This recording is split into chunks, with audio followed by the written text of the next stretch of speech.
जय श्री राम, जय श्री बालाजी महाराज की जय। दोस्तों, कुंडलिनी शक्ति एक ऐसी शक्ति है जिसके द्वारा आप घर बैठे परमात्मा का साक्षात्कार कर सकते हैं, परमात्मा के दर्शन कर सकते हैं तथा आपने अब तक जितनी भी पूजा पाठ करी है, जाने अनजाने में आपसे जो जो गलतियां हुई हैं, चाहे आपकी पूजा पाठ सफल हुई है या असफल हुई है, आपकी पूजा पाठ का फल मिला है, साधना का फल मिला है या नहीं मिला है, लेकिन आपको बताना चाहें गुरुदेव की कृपा से यह जब कुंडलिनी शक्ति जब जागृत हो जाती है किसी मनुष्य की, और गुरु की ही कृपा से यह मंत्र शक्ति के बल से इस कुंडलिनी शक्ति को जागृत किया जाता है। जब यह शक्ति जब जागृत हो जाती है दोस्तों, तो ऑटोमेटिक ही आपने गलत सलत या जो भी आपने अब तक पूजा पाठ करी है वो अपने आप ही फलीभूत होने लग जाती है। मेरे प्यारे दोस्तों, जब तक यह कुंडलिनी शक्ति जागृत नहीं होती है, जब तक आप कितनी भी पूजा पाठ कर लें, कितनी भी मंत्र का जाप कर लें, कितनी भी विधान कर लें, कितने मंदिर में आप हो जाएं, तीर्थों पे हो जाएं, जब तक आपकी कोई भी साधना, कोई भी मंत्र जाप फलीभूत नहीं होता है। दोस्तों, इस कुंडलिनी शक्ति के जागृत होने से संपूर्ण पूजा पाठ हमारी फलीभूत होने लगती है। हम चाहें उल्टी सीधी जैसी पूजा पाठ करें, साधना करें, मंत्र जाप करें, वो स्वतः ही सिद्ध हो जाता है। किसी भी मंत्र को सिद्ध करने की आवश्यकता नहीं होती है। जिस मनुष्य की यह कुंडलिनी जागृत हो जाती है वो इस संसार में कुछ भी करने में समर्थ हो सकता है। वो किसी भी शरीर में प्रवेश कर सकता है, अपने शरीर को बाहर निकाल सकता है। उसे 8 प्रकार की अड़िमा, लगिमा, गरिमा, प्राप्ति, प्रकाम्य, ईश्वर तत्, बसीता, इन 8 सिद्धियों को प्राप्त कर लेता है वह साधक। मेरे प्यारे दोस्तों, आप लोगों में से कुछ लोगों का कहना ये भी होगा कि इस कुंडलिनी को जागृत कैसे करा जाता है। दोस्तों, यह 4 प्रकार से कुंडलिनी जागृत होती है। सबसे पहला तरीका होता है गुरु कृपा। गुरु की अगर स्वयं की कुंडलिनी अगर जागृत होती है तो वह आपकी भी कुंडलिनी को जागृत कर सकता है। दूसरी होती है मंत्र शक्ति। मंत्र शक्ति के प्रभाव से जैसे जैसे आप मंत्र का जाप करेंगे, आप देखते ही होंगे जब आप मंत्र का जाप करते हैं साधना काल में या घर पर, तो आपको जम्भाइयाँ आती होंगी, नींद आती होंगी, नींद के झटके लगते होंगे। दोस्तों, यह सब कुंडलिनी जागरण होने के लक्षण होते हैं। कई लोगों को मंत्र जाप करते करते, पूजा करते करते रोना आ जाता है, आंसू आ जाते हैं। तो यह सब शुरू में हर व्यक्ति के साथ में होता है। जो व्यक्ति भावुक हो जाता है, हर व्यक्ति के साथ में यह प्रक्रिया होती है। दोस्तों, कुंडलिनी जब जागृत पूर्णतः हो जाती है तो वो मूलाधार चक्र से होती हुई स्वादिष्ठान, मणिपुर, अनाहत, विशुद्ध, आज्ञा, सहस्रार, इन सभी चक्रों का भेदन करके अपने के साथ में विलीन हो जाती है। मेरे प्यारे दोस्तों, इसी अवस्था को कहते हैं महासमाधि। समाधि अवस्था में पहुंचना हर किसी की बस की बात नहीं है, क्योंकि यह महासमाधि हर किसी व्यक्ति या साधक के लिए संभव नहीं है। यह गुरु कृपा और परमात्मा की कृपा से ही हर मनुष्य को समाधि की अवस्था प्राप्त होती है, तथा जो व्यक्ति समाधि अवस्था में चला जाता है वो 8 प्रकार की सिद्धियों को प्राप्त कर लेता है। उसमें हर तरीके की शक्ति आ जाती है। वह किसी भी मनुष्य का भूत, भविष्य और वर्तमान भी बता सकता है, तथा उसके सामने संपूर्ण ब्रह्मांड में जो भी घटित हो रहा है, होने वाला है, हो के रहेगा, उसको संपूर्ण ज्ञान प्राप्त हो जाता है। मेरे प्यारे दोस्तों, इस कुंडलिनी को जगाना एक साधक के लिए, एक पुजारी के लिए, एक पूजा पाठ वाले व्यक्ति के लिए परम आवश्यक होता है। लेकिन कुंडलिनी जागृत हर किसी की बस की बात नहीं है कि वह कुंडलिनी को जागृत कर दे। कुंडलिनी एक नागिन के समान है।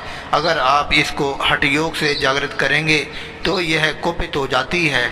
इसको गुरु की कृपा से, मंत्र बल से और परमात्मा की कृपा से और अपने अच्छे कर्म और नियम से, ब्रह्मचर्य का पालन करने से यह शक्ति अपने आप ही जागृत हो जाती है। तथा जिस व्यक्ति में यह शक्ति जागृत हो जाती है उसे भूत, भविष्य, वर्तमान की सिद्धि प्राप्त हो जाती है। हनुमान जी की तरह वो कहीं भी आ जा सकता है, कहीं भी दूरदर्शी उसको दृष्टि प्राप्त हो जाती है। वो कई हजार किलोमीटर की यात्रा पलक झपकते ही कर सकता है, तथा वह कई हजारों लाखों किलोमीटर तक वो देख सकता है आंख बंद कर करे। दोस्तों, यह शक्ति साधारण शक्ति नहीं है। इस शक्ति को जागृत करने के लिए हर ऋषि मुनि, हर तांत्रिक, कपालिक, अघोरी, जितने भी संप्रदाय हैं हिंदू धर्म में, सभी इस शक्ति को जागृत करने के लिए लालायित रहते हैं। मेरे प्यारे दोस्तों, संपूर्ण साधक और तपस्या का फल ही कुंडलिनी का जागृत होना है। यह कुंडलिनी शक्ति परमात्मा की दिव्य शक्ति है, स्वयं शिव की ही शक्ति है। शिव में से अगर आप ई की मात्रा निकाल देते हैं तो शिव भी सबके समान हो जाते हैं। सब का मतलब निर्जीव। तो शंकर भगवान शिव भी इस शक्ति के बिना अधूरे हैं। यह शक्ति हर मनुष्य के अंदर मूलाधार चक्र में विराजमान होती है, लिंग से 2 अंगुल नीचे होती है। जब यह शक्ति जागृत होती है तो पूरे शरीर में रोमांच आ जाता है।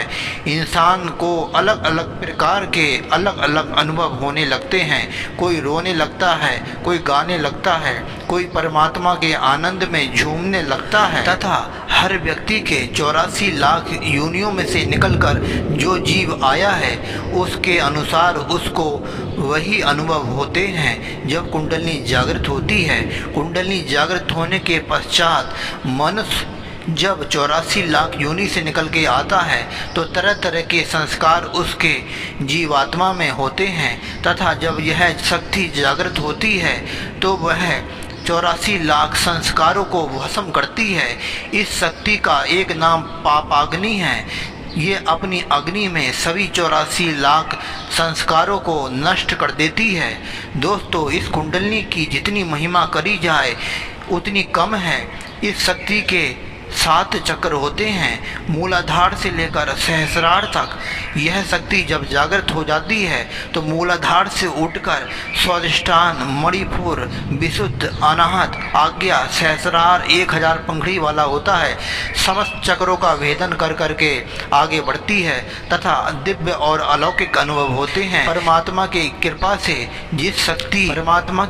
से जिस मनुष्य में यह शक्ति जागृत हो जाती है वो देवी देवताओं के दर्शन करा सकता है। किसी भी व्यक्ति को कुछ भी बता सकता है। उसमें समस्त प्रकार की शक्तियाँ अपने आप ही आ जाती हैं।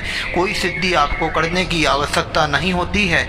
इस शक्ति के जागरण से ही समस्त सिद्धियों का स्वामी, वह साधक, वह योगी, वह व्यक्ति हो जाता है। दोस्तों, अगर आपको यह वीडियो पसंद आती है और आपको और जानकारी प्राप्त करनी है कुंडलिनी शक्ति के बारे में तो कृपया कमेंट में अपनी राय ज़रूर बताएं। दोस्तों, हमने जब अपनी कुंडलिनी शक्ति जागृत करी थी, आगे हम आपको बताएंगे उस समय हमने अपने जीवन में कैसे कैसे अनुभव करे थे, कैसे कैसे हमने उस संकटों को झेला था। दोस्तों, सारी आपको बात बताएंगे। अगली वीडियो में मिलते हैं मेरे प्यारे दोस्तों। चैनल को सब्सक्राइब जरूर कर लेना। सब्सक्राइब करने से आपको लगातार वीडियो मिलती रहेगी। हम बागेश्वर धाम, बागेश्वर सरकार और दरबारों के बारे में भी अपने चैनल पर जानकारी देते हैं, क्योंकि यह बागेश्वर सरकार का ही चैनल है। दोस्तों, अगर आपने चैनल को सब्सक्राइब कर रखा होगा तो हम यहाँ से जैसे ही वीडियो डालेंगे वह आपको प्राप्त हो जाएगी और उस वीडियो को देखकर आप आनंद प्राप्त कर सकेंगे दरबार और धाम के बारे में और आध्यात्मिक शक्तियों के बारे में। दोस्तों, अगली वीडियो में मिलेंगे। उसके लिए जय श्री राम, जय श्री बालाजी महाराज की जय।